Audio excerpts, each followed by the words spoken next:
Exercise 7.4 fourth sum, a solid right circular cone of diameter 14 cm and the height வந்து 8 cm is melted to form a hollow sphere. If the external diameter of the sphere is 10 cm, find the internal diameter.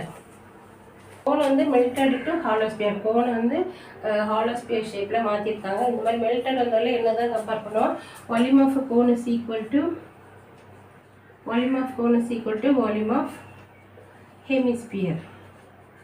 Hollow sphere no, hemisphere இல்லை, hollow sphere. ஹெமிஸ்பியர்னா அரை வட்டம் அந்த மாதிரி இது hollow sphere, வெளியிடற்ற உருளை.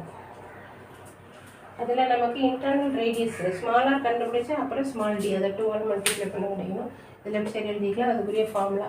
இது எல்லாமே டயமீட்டரில் எடுத்துருக்காங்க. அப்போ ரேடியஸ் வந்து 7 சென்டிமீட்டர். இது கேபிட்டல் ஆர் வந்து 5 சென்டிமீட்டர். ஸ்மாலாக தான் நம்ம என்ன செய்யணும், கண்டுபிடிக்கணும். வால்யூம் ஆஃப் ஹாலோ ஸ்பியருக்கு ஃபார்ம் வந்து 4/3 pi capital R cube minus small r cube. ஹாலோங்கிறதுனால கோனுக்கு வந்து 1/3 பை ஆர் ஸ்கொயர்டு ஹைட்டு. ஸ்மாலாக தான் நமக்கு தெரியாது. 3 கேன்சல் ஆகிடும், பை கேன்சல் ஆகிடும், 4 இருக்கும். கேபிட்டல் ஆர் வந்து 5, 10 கொடுக்காது. 5 cube minus r cube equal to, இங்கே ரேடியஸ் வந்து 7 × 7 × 8. இது 4 டினாமினேட்டருக்கு வந்துடும். கட் கொடுத்தோன்னா 2 4s are 8.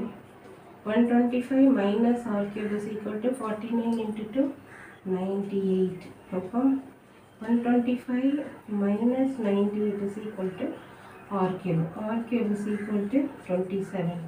So r is equal to 3 centimetre. Internal radius நமக்கு கால்குலேட் பண்ண வேண்டியது internal diameter of the hollow sphere. இது ரெண்டால் பெருக்குனா போதும். 2 × 3 is equal to 6 சென்டிமீட்டர் தான் internal diameter of the hollow sphere. இது அந்த சமூக ஆன்சர். பிடிச்சிருந்தா லைக் பண்ணுங்கள், ஷேர் பண்ணுங்கள், சப்ஸ்கிரைப் பண்ணுங்கள்.